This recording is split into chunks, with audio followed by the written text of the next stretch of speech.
Hey Mavericks, what's up? Hi. Do you have an independent business or are looking to start an independent business and have decided that you want to do this independent business with a family member? Good luck. Kidding! Working with family can really be a lot like working with coworkers, except your family knows your true personality and they might even have a little bit of blackmail material. Kidding. Not really. The truth is, working with family can be one of the best experiences of your lives, or it can be complete chaos. The good news is you guys are in complete control of your working relationship and how well you work together. Or how well you don't. If you haven't seen us before, I'm Kayla. And I'm Terry. And we're Lady MAVS. And we help fun-loving, success-minded women win in the U economy so they can calm their chaos and do more of what they love. Today we're actually going to give you some pointers on how you can work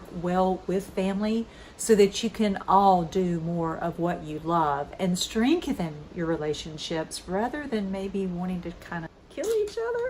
The first pointer when working with your family members is mutual respect. Have you ever seen or been that person who doesn't work well with others because they don't respect anyone else's opinions or efforts except their own? Nobody wants to work with somebody like that. And it's really important not to take the people you're working with for granted in that way, especially if you're related to them. If you're working with your partner, your parent, or one of your kids, mutual respect is really the core that powers the rest of the star. You may have different ways of getting things done, even different opinions, but respecting people's work process and ideas go a very long way. The goal is to enjoy working together, and if you're constantly at odds, arguing and trying to control the other person, your business is going to suffer, and so will your relationship. There's a big difference between having a democracy and running a dictatorship. It doesn't matter if your family member is a full-blown business partner or maybe they're just working part-time or assisting you in some way. You want to check yourself and make sure you're not coming across as a dictator. Kayla, I want you to make sure that you had this video edited by 9 o'clock tonight.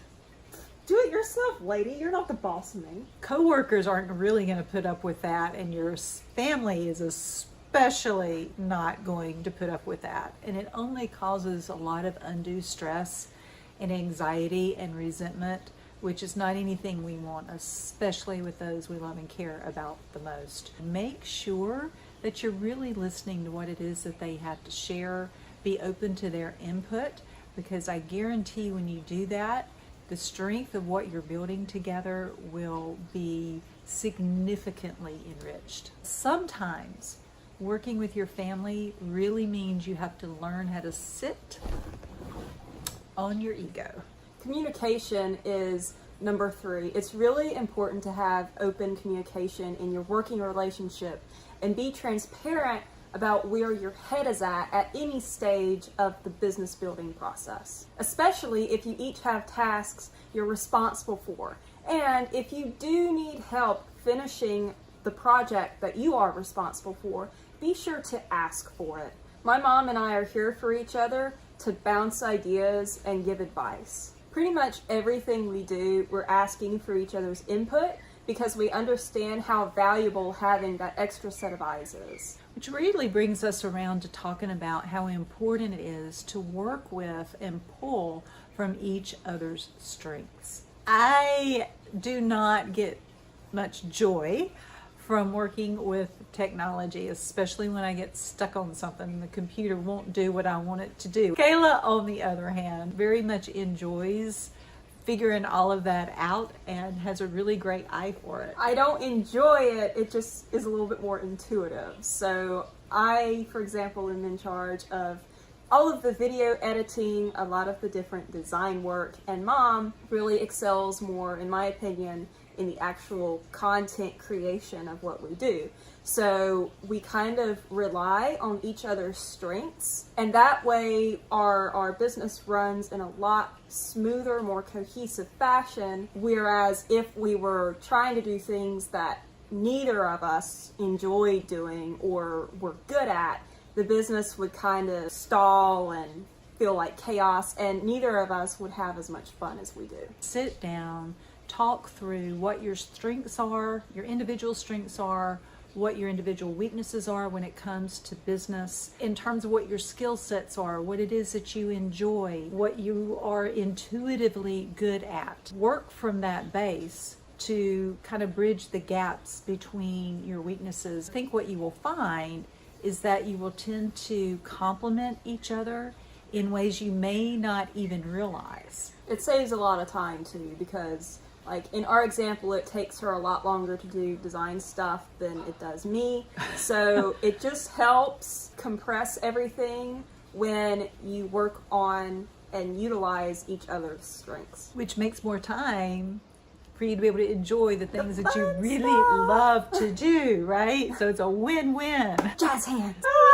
For any business venture that you decide to embark upon, it's really important to make sure you have a very strong success mindset and that you lay the foundation to build success from day one. It's especially important when you are working with someone near and dear to your heart. So before we share the last tip we have for you in the first part of this series, we want to offer you a free resource to help you lay a strong, solid success foundation for your business moving forward. If you head on over to www.ladymavslife.com/ProMom and punch that download button, we're going to hook you up with our proven success guide for professional moms and career girls. How to ditch being overworked, undervalued, and torn between family and career so you can calm your chaos, provide more mom care instead of daycare, and live the life you love. So the fifth ingredient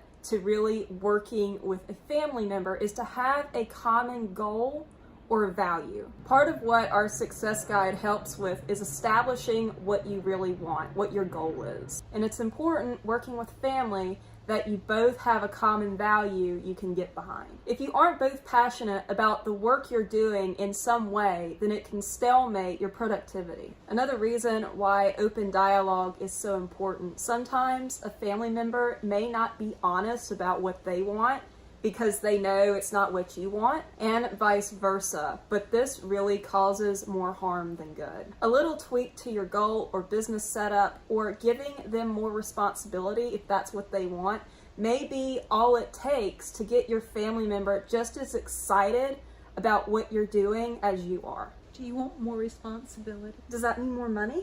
Good. I'll take it. Every week we do a question of the week, and this week our question is, who in your family would you love to go into business with? Be sure and share this video with them. It might just inspire them to want to go into business with you too. Thank you so much for joining us. We hope you have found value. Again, if you want to take advantage of our free resource, head on over to www.ladymavslife.com/ProMom to get a hold of our proven success guide. And be sure to like, comment, and subscribe. And our Facebook and our Instagram accounts are linked in the description box below. And remember, the future is so bright. So wear sunglasses.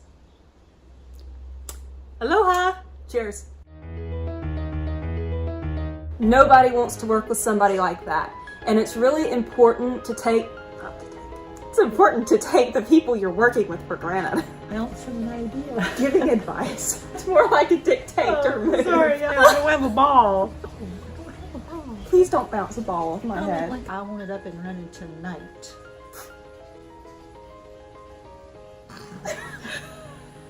Future is so bright. So squint. Incoming. Just keep swimming. Just keep swimming. Is it flying? Yeah, just keep flying straight past the house. Get out of my background! I'm sorry, sometimes I have a temper.